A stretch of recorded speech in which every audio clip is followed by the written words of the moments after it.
Assalamualaikum warahmatullahi wabarakatuh. Perkenalkan, nama saya Salma Danindya Farahani. Di sini saya akan memaparkan beberapa penjelasan tentang jawaban saya dari ujian akhir semester mata kuliah pengantar proses stokastik. Nah, di sini langsung aja kita bahas untuk soal nomor 1.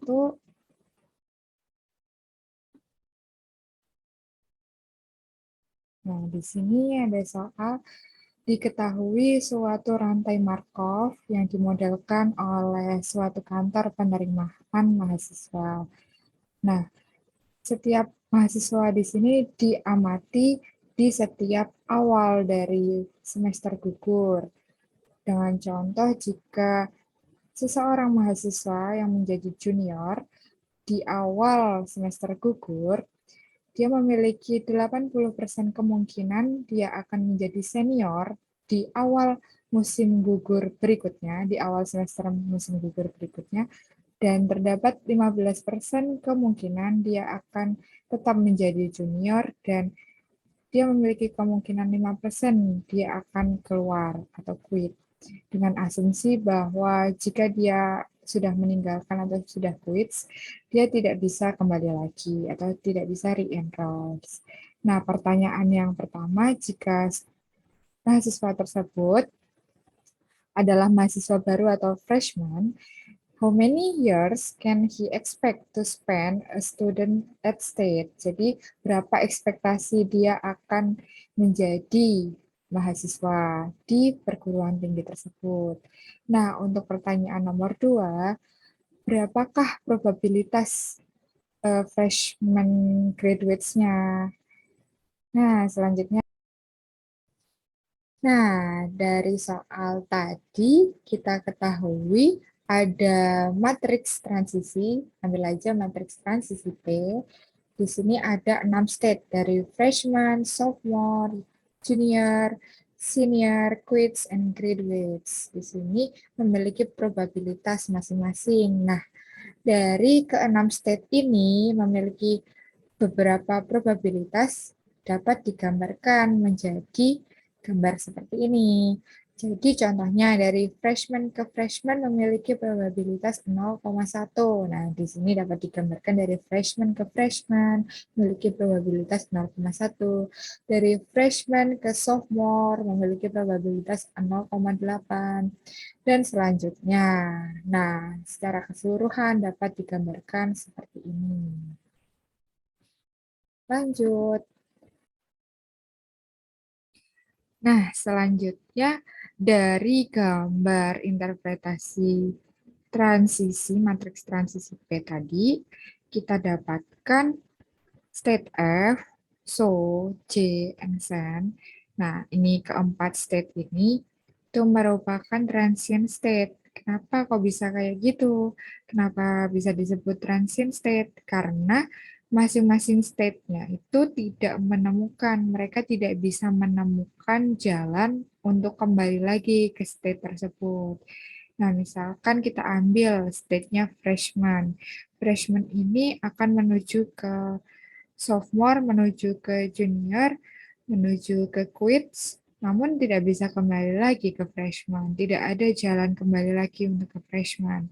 Begitu pula untuk sophomore, junior, dan senior. Nah, kita perhatikan untuk state yang lain, untuk state Q dan state G gimana? Ini merupakan state apa kalau bukan transient state? Nah, dapat kita temukan bahwa state Q dan state G merupakan adsorbing state. Kenapa disebut adsorbing state? Karena kita temukan probabilitas dari masing-masing state-nya ini kembali lagi ke state ini, yaitu sebesar 1. Kita lihat probabilitas dari Q menuju ke Q lagi itu sebesar 1. Nah, dari G ke Q lagi sebesar 1. Maka kedua state ini disebut adsorbing state. Nah, oke. Selanjutnya, kita dapatkan beberapa state yang merupakan transient state. Tadi kan ada 4. Ada freshman, ada sophomore, ada junior, dan senior. Nah, kita himpun dalam suatu matriks, matriks Q. Nah, matriks Q ini berisi 4 state tadi. Jadi ada berapa ini? Ada 16 elemen dari transient state. Nah, ini isinya matriks Q. Selanjutnya kita juga punya matriks R. Matriks R itu apa? Matriks R adalah matriks yang memuat step-step dari transient state yang menuju ke adsorbing state. Nah, karena tadi transient state-nya ada 4 ini, freshman, sophomore, junior, and senior, dan matriks Q dan Q-nya ini merupakan adsorbing state. Ada 2 tadi, adsorbing state. Nah, kita dapatkan dihimpun dalam suatu matriks disebut matriks R. Oke, lanjut. Kita sudah dapatkan matriks Q dan matriks R. Selanjutnya, kita ambil matriks identitas 4 kali 4 yang bersesuaian dengan matriks Q atau matriks transient state tadi. Nah, dari sini akan kita temukan matriks M. Matriks M adalah matriks I min Q inverse. Jadi, pengurangan dari matriks I min Q ini diinverskan menjadi matriks M. Sebelum itu kita perlu mencari dulu matriks I min Q-nya tuh berapa. Karena matriks identitas 4 kali 4-nya ini, lalu kita kurangkan dengan matriks Q tadi yang merupakan transient state. Nah, dapat kita temukan elemen-elemen dari matriks I min Q ini. Ada 0,9, min 0,8, dan seterusnya. Setelah itu kita akan mencari apa? Kita akan mencari matriks M yang merupakan I min Q inverse. Oke, bagaimana kita mencari matriks M? Nah, kita akan mencari matriks M ini dengan metode Gauss-Jordan. Nah, kita ambil suatu matriks identitas 4 kali 4 di ruas kanan. Lalu matriks I min Q tadi dimasukkan ke ruas kiri. Nantinya dengan metode Gauss-Jordan akan kita temukan matriks yang di ruas kiri ini diubah menjadi matriks identitas dan matriks di ruas kanan ini akan menjadi matriks M, yaitu matriks yang merupakan inverse dari I min Q. Nah, pertama-tama kita ubah dulu dari bentuk desimal 0,9 min 0,8 ini, kita ubah menjadi pecahan, jadi 9/10, dan 8/10, dan selanjutnya. Nah, setelah itu diapain? Setelah itu kita akan melakukan OBE atau operasi baris elementer di matriks-matriks tadi. Dari sini kita akan ubah baris keduanya. Nih, baris keduanya diubah menjadi baris kedua ditambah baris ketiga. Nah, untuk matriks identitasnya juga mengalami perubahan dari baris kedua ditambah dengan baris ketiga. Elemennya jadi 0, 1, 1, 0. Nah, step selanjutnya terjadi perubahan pada baris 1. Nah, dari sini, di step 4 ini, kita dapat temukan di ruas kirinya itu akan menjadi matriks identitas. Nah, di ruas kanannya ini kita temukan bentuk dari matriks M yang merupakan inverse dari I min Q. Oke, karena tadi ruas kanan kita udah temukan inverse-nya, jadi kita temukan bentuk matriks M-nya seperti ini. Elemennya 10/9, 80/81, dan seterusnya. Nah, lebih mudah lagi jika kita mengubah bentuknya menjadi bentuk desimal seperti ini. Sebelumnya kan kita udah tahu ada matriks R yang merupakan matriks yang isinya transient state ke adsorbing state tadi. Dan kita juga temukan sebelumnya matriks M yang merupakan I min Q inverse. Nah, dari matriks R dan M ini akan kita kalikan. Matriks M dikalikan dengan matriks R. Tadi elemennya 1,11, 0,99 akan dikali dengan matriks R.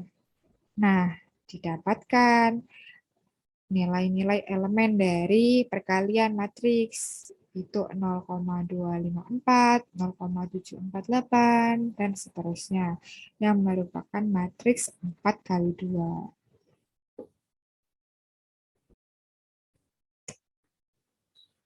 Nah, setelah melakukan perhitungan tadi, kita kembali lagi ke soal. Nah, diperhatikan tadi soal yang 1A ini membicarakan seorang mahasiswa masuk sebagai freshman atau mahasiswa baru. Nah, kita akan menghitung berapa ekspektasinya, berapa ekspektasi tahun dia akan menjadi mahasiswanya. Karena kita tadi sudah menghitung matriks M, nah kita dapat mengetahui ekspektasinya itu. Diperhatikan pada elemen-elemen baris yang berkorespondensi dengan freshman. Karena kita tadi sudah menghitung matriks M, dan matriks M itu merupakan matriks 4 kali 4 yang berkorespondensi dengan state-state yang kita udah ambil di awal tadi. Ada state freshman, sophomore, senior, dan senior. Maka kita akan mendapatkan ekspektasi dari freshman ini pada baris pertama dari matriks M. Nah, kita ketahui ada elemennya 1,11, 0,99, dan seterusnya. Nah, ini elemen-elemen pada baris pertama ini berkorespondensi dengan state freshman. Nah, dari sini dapat kita temukan nilai ekspektasinya adalah penjumlahan dari elemen-elemen baris pertama. Dari 1,11 ditambah 0,99 ditambah 0,99 ditambah 0,88. Sehingga mendapatkan nilai ekspektasinya sebesar 3,97 tahun. Dapat disimpulkan dengan demikian, jika seorang siswa memasuki perguruan tinggi negeri sebagai freshman atau mahasiswa baru, yaitu dapat mengharapkan waktu atau ekspektasi waktunya itu selama 3,97 tahun sebagai mahasiswa. Jadi waktunya itu selama 3,97 tahun gitu. Itu adalah jawaban 1A. Masih ada lagi untuk 1B. Tadi 1B itu ditanyakan berapakah probabilitas dari freshman graduates. Nah, berarti kan kita tadi memiliki matriks perkalian dari matriks M atau I min Q inverse dikali sama R. Kita perhatikan kembali, perkalian matriks ini menghasilkan matriks 4 kali 2. Nah, matriks 4 kali 2 ini pasti bersesuaian lagi dengan state-state yang kita ambil tadi di awal. Tadi kan transient state-nya ada 4 ini, freshman, sophomore, junior, dan senior. Dan untuk absorbingnya ada quits sama graduates. Karena kita akan mencari probabilitas dari freshman dan graduates, maka kita akan mencari elemen matriks yang berkorespondensi dari freshman menuju ke graduates. Dari sini berarti kita tahu pada elemen matriks di elemen 1,2-nya ini ada nilai 0,748. Ini artinya probabilitas dari freshman ke graduates. Berarti kita dapatkan dengan meninjau elemen matriks yang bersesuaian dari state ini, state freshman sama freshman graduates. Maka dapat diperoleh probabilitas freshman graduates-nya itu sebesar 0,748 tahun.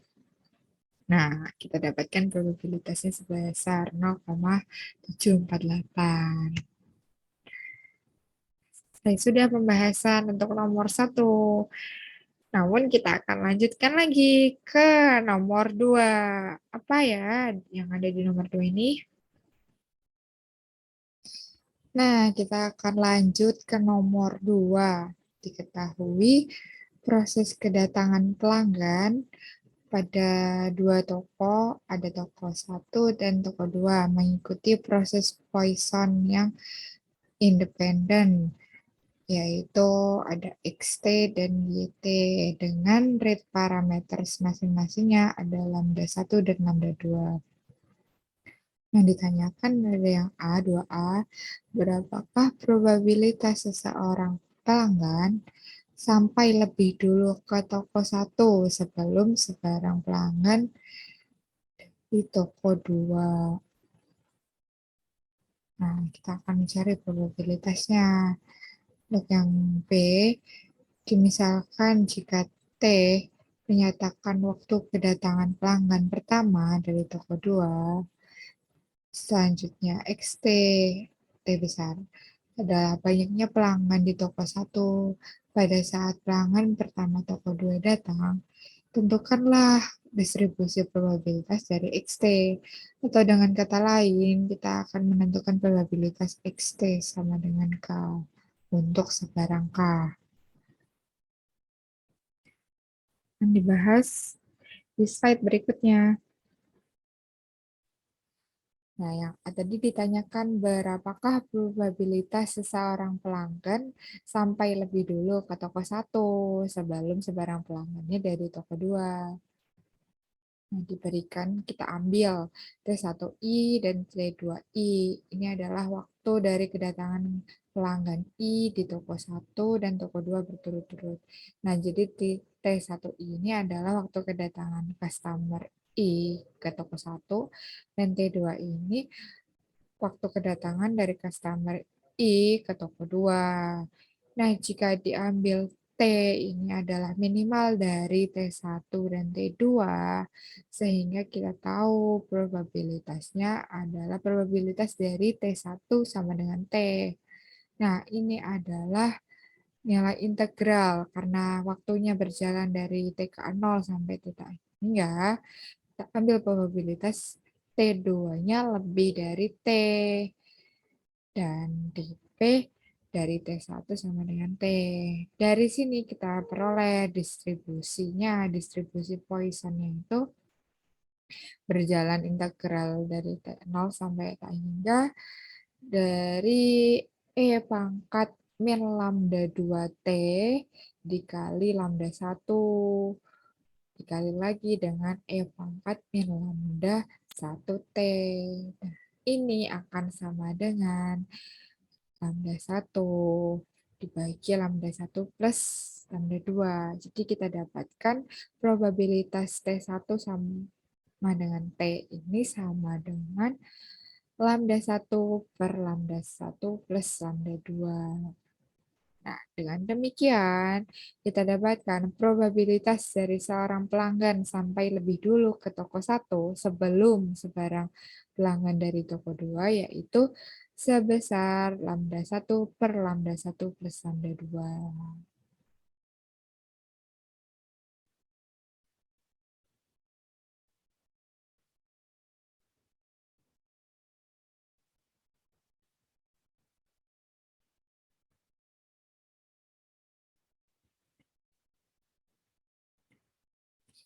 Selanjutnya akan kita bahas soal yang B. Jika dimisalkan T adalah waktu kedatangan pelanggan pertama dari toko 2, selanjutnya XT adalah banyaknya pelanggan di toko 1 pada saat pelanggan pertama toko 2 datang, maka kita harus menentukan distribusi probabilitas dari XT atau kita disuruh menentukan P dari XT sama dengan K untuk sebarang K. Nah, karena kita tahu T tadi adalah waktu kedatangannya itu berdistribusi eksponensial dari lambda 2 untuk sebarang K yang berjalan dari 0, 1, 2. Nah, kita dapatkan probabilitasnya yaitu integral dari T yang berjalan T0 sampai tak hingga dengan probabilitas XT sama dengan K dikalikan probabilitas T sama dengan T dt. Nah, kita tahu tadi probabilitasnya berdistribusi eksponensial. Kita masukkan rumusnya. Dimasukkan lambda 1T dipangkatkan dengan K per K faktorial dikali E pangkat min lambda 1T, lalu dikalikan lagi dengan lambda 2-nya, lambda 2 dikali E pangkat min lambda 2T dt. Dari situ dapat dikeluarkan ini lambda 1 pangkat K dikali lambda 2-nya dibagi dengan K faktorial. Lalu masih ada integral yang berjalan dari T0 sampai tak hingga integral dari T pangkat K dikali E pangkat min T di lambda 1 dan lambda 2-nya digabung jadi lambda 1 plus lambda 2 dt. Nah, dari sini didapetin jadi yang ruas kiri ini dikeluarkan, lalu nilai integralnya itu menjadi min E pangkat min T dikali lambda 1 ditambah lambda 2 per lambda 1 tambah lambda 2 dipangkatkan ke atas 1 dikali dengan penjumlahan dari jumlahan sigma yang berjalan dari J sama dengan 0 sampai K untuk K faktorial per J faktorial dikali T pangkat J. Nah, dikali dengan lambda 1 plus lambda 2. Nah, selanjutnya dari sini kita dapatkan dari ruas kirinya didapatkan lambda 1 pangkat K dikali lambda 2 per K faktorial, dan dari integral yang dihitung tadi didapatkan nilai K faktorial per lambda 1 ditambah lambda 2 dipangkatkan dengan K plus 1. Diperolehlah probabilitasnya atau distribusi eksponensial yang menghitung probabilitas tadi sebesar lambda 2 per lambda 1 plus lambda 2 dikalikan dengan lambda 1 per lambda 1 plus lambda 2 dipangkatkan K. Nah, ini hasil akhirnya. Jadi kita dapatkan nilai probabilitas XT-nya itu sebesar ini, lambda 2 per lambda 1 plus lambda 2 dan seterusnya.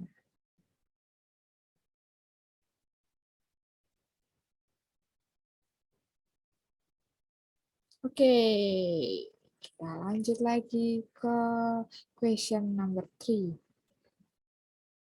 Di sini kita bertemu dengan antrian lagi. Jadi, dipandang suatu antrian dengan server tunggal dan dengan proses kedatangan pelanggannya mengikuti distribusi Poisson dengan rate-nya itu bernilai lambda sama dengan 1 yang dihitung per jamnya. Nah, sedangkan proses pelayanannya adalah selama 1/4 jam, ada yang setengah jam, atau 1 jam. Dan masing-masing probabilitasnya yaitu 1/3. Untuk pertanyaan A, diasumsikan antrian sedang kosong, jadi tidak ada yang mengantri dan seorang pelanggan datang. Lalu, berapakah rata-rata lama waktu sampai pelanggan tersebut pergi? Kita akan hitung rata-rata lama waktunya dari pelanggan itu datang sampai pelanggan itu pergi.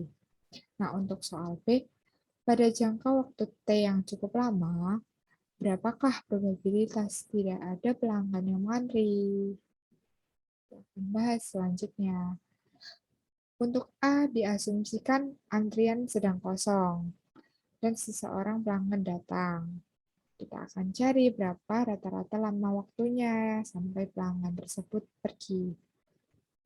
Kita perhatikan bahwa jika ada seorang datang dan antriannya sedang kosong, maka seseorang itu akan langsung dilayani.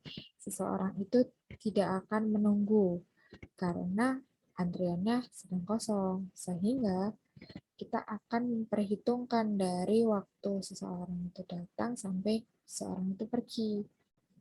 Nah, waktu tersebut akan ekuivalen dengan mean service time atau rata-rata waktu seseorang tersebut dilayani atau waktu pelayanan dari seseorang tersebut. Dari sini kita akan hitung mean service time-nya. Mean service time sama dengan itu per 4 jam ditambah setengah jam ditambah 1 jam dibagi 3. Akan kita dapatkan 1,75 dibagi 3. Sehingga diperoleh lama waktunya yaitu 0,583 jam. Dari sini kita dapatkan rata-rata lama waktunya atau mean service time dari pelanggan tersebut datang sampai pelanggan tersebut pergi selama 0,583 jam. Jadi kita dapatkan waktunya selama 0,583 atau kurang lebih setengah jam. Nah, untuk yang B, jika waktu T-nya itu diambil cukup lama, berapakah probabilitas tidak ada pelanggan yang mantri? Karena kita akan menghitung probabilitas pelanggan yang tidak mengantri, berarti kita akan menghitung probabilitasnya. Itu kan secara keseluruhan satu. Satu ini dikurangi dengan service rate yang udah kita ketahui tadi. Jadi probabilitas tidak ada pelanggan ini ekuivalen dengan satu min service rate. Karena kita tadi sudah menghitung service rate-nya itu sama dengan min service time sebesar 0,583. Dari sini dapat kita peroleh probabilitas tidak ada pelanggan yang mengantri itu sebesar 1 min service time atau sebesar 1 min 0,583 sama dengan 0,417. Jadi besarnya probabilitas tidak ada pelanggan yang mengantri itu sebesar 0,417 ini. 0,4.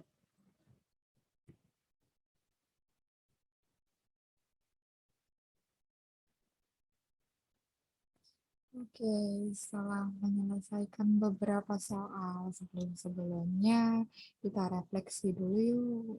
Untuk soal 4 ini, saya diminta untuk melakukan refleksi.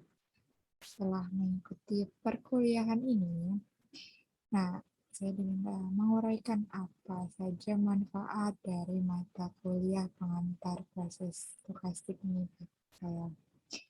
Nah, menurut saya, karena saya udah mempelajari berbagai macam probabilitas, ada puasan proses, ada renewal proses, ada teori antrian, ada Markov chain yang membicarakan tentang banyaknya fenomena-fenomena antrian dari antrian kendaraan, antrian fasilitas kesehatan, ada antrian ATM, dan lain-lain. Ternyata fenomena-fenomena itu fenomena yang penting bagi kehidupan kita. Jadi kita diminta mempelajari stokastik dan probabilitas ini untuk memperoleh suatu manfaat, yaitu menciptakan model-model dan menciptakan sistem antrian contohnya yang akan bermanfaat untuk kehidupan kita. Dan ternyata antrian yang selama ini kita lihat, kita lakukan, kita alami, itu bukanlah hanya antrian biasa. Di dalamnya ternyata ada suatu sistem yang mengatur. Di dalamnya ada mengatur waktu kedatangan dari orang, ada probabilitas berapa orang tersebut dilayani, berapa waktu tunggu para pelanggan, lalu ada kesempatan-kesempatan yang dan kemungkinan-kemungkinan yang kita perhitungkan di dalamnya. Jadi setelah mempelajari ini saya lebih terbuka dan lebih mengetahui beberapa fenomena yang saya hadapi itu bukan hanya fenomena biasa, namun penting untuk kehidupan yang akan kita jalani selanjutnya. Dari itu kita perlu memperhatikan fenomena ini dan mempelajarinya agar bisa menciptakan sistemnya berguna untuk kehidupan selanjutnya. Ya, sekian dari saya dan refleksi yang telah saya paparkan tadi. Banyak kurangnya mohon maaf. Wassalamualaikum warahmatullahi wabarakatuh. Terima kasih. Sampai jumpa kembali.